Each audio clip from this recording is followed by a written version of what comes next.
Ladies and gentlemen, I am Paul, a U.S. Army combat veteran, and today we have some footage from the Russians. Yeah, this is some Russian propaganda footage of their new recruits being sent from Crimea and St. Petersburg to the front. Let's see what sort of winners were unable to dodge the Russian draft. Let's get into this.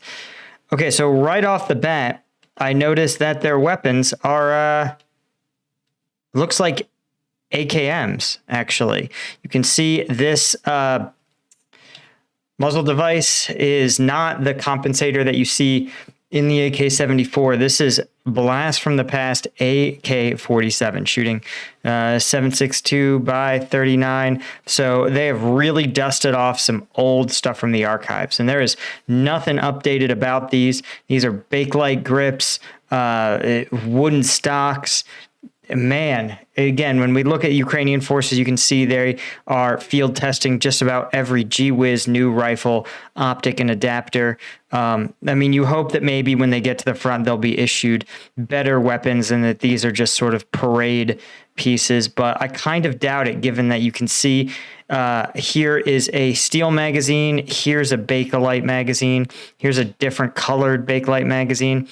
So there is no standardization taking place here. I think this is just the weapons they have. And let's take a look at this superhero commander right here. Yeah, look at that winner.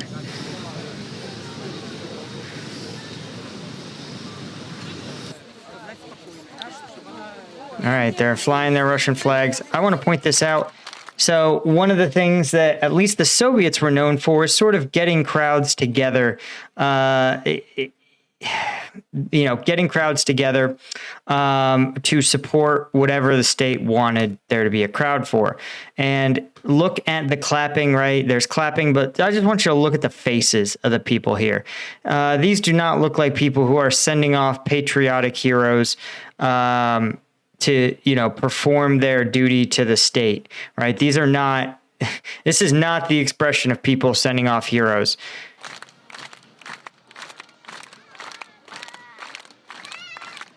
These are people who were instructed to clap. I mean, she looks pissed. This woman looks absolutely distraught. In fact, everybody here is looking pretty distraught, as perhaps they are, right? You've got to understand, casualty rates are through the roof in this conflict, and in a way, it's even harder, right? The Russian state media has lied enough throughout this conflict that information itself can be hard to understand. And in the absence of really good information that is believable, your mind is going to go to the worst places. You're going to assume that the worst case scenario is true, which, is basically that for a lot of people, they probably think this is the last time they're going to see their family members.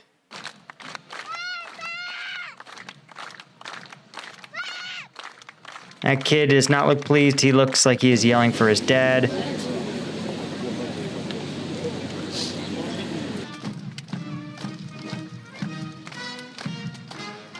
Oh, Lord. Did you see that guy? That is a man who has not shouldered a rifle ever.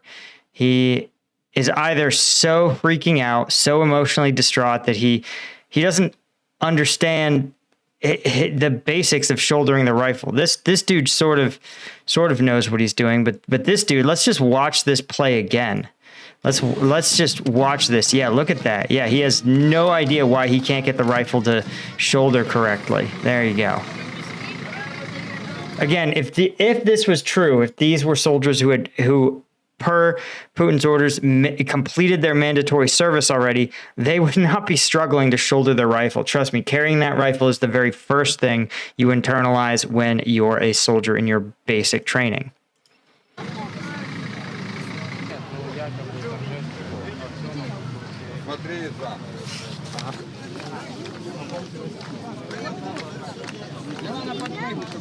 Yeah, man, shit. You just feel so bad for these guys getting drafted to this. It's just pointless. That's the thing, man.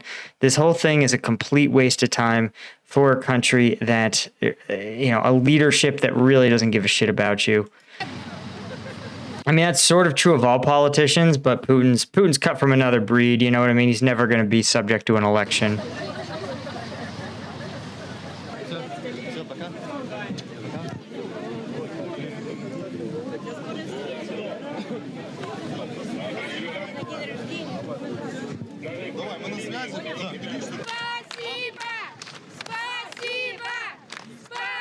If anyone knows what spasiba means, let me know in the comments. It's a lot of old women, you know, even these old women understand. And so one of the things that Putin has done is they've recruited more heavily from rural regions where the conflict is more supported, more popular. And certainly Crimea is probably one of them. So they're probably recruiting heavily from pro-Russian enclaves in Crimea.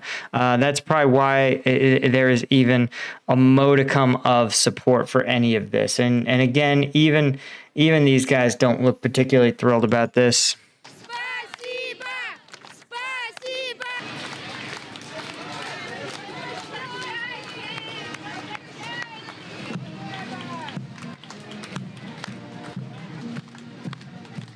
Got some military band playing. Got to give the maybe guard credit. He's got his big Z morale patch. So you know, when you, I'll say this, the fanboys for war, I don't fully get.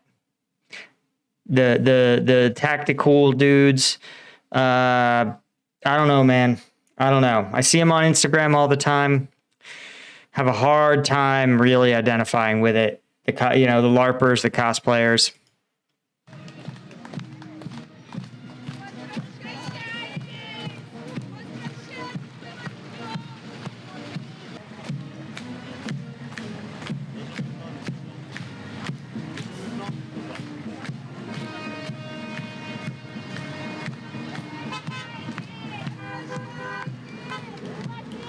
Yeah, some of these Russian officers, man, these guys look like the cream of the crop. That's a beer gut among beer guts.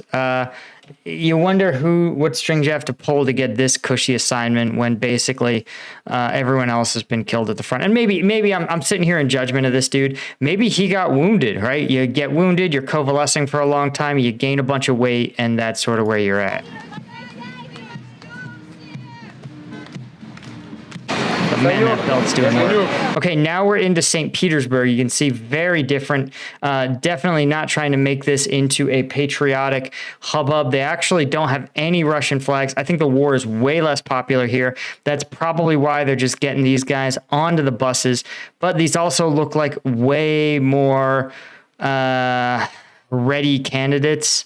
You can see they've got their little short haircut, but you know, they're younger, they're in better shape generally, it appears. So yeah, this is really an interesting change.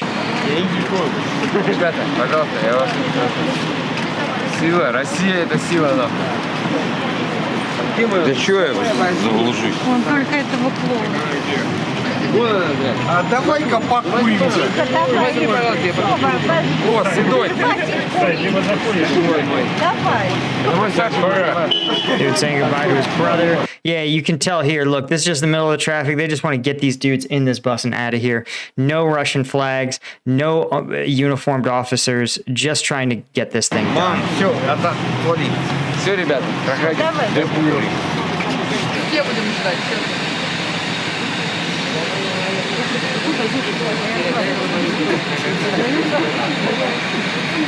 These people also seem to be in a slightly less somber mood, which is sort of weird. Wonder if they don't realize if they were told something else is happening. Anyway, guys, that was really an interesting look for sure about the difference between what is happening in the rural regions where the war is more popular and what's happening in the more remote regions, right? Or in the more urban areas, excuse me, where the conflict is way more viewed with way more hostility. Anyway, guys, as always, be sure to check out the Patreon if you guys want the combat video breakdowns that I cannot show you here on YouTube, thanks to some YouTube cracking down on censorship. That's where you want to get it. Until next time, I'll see you guys in the next one.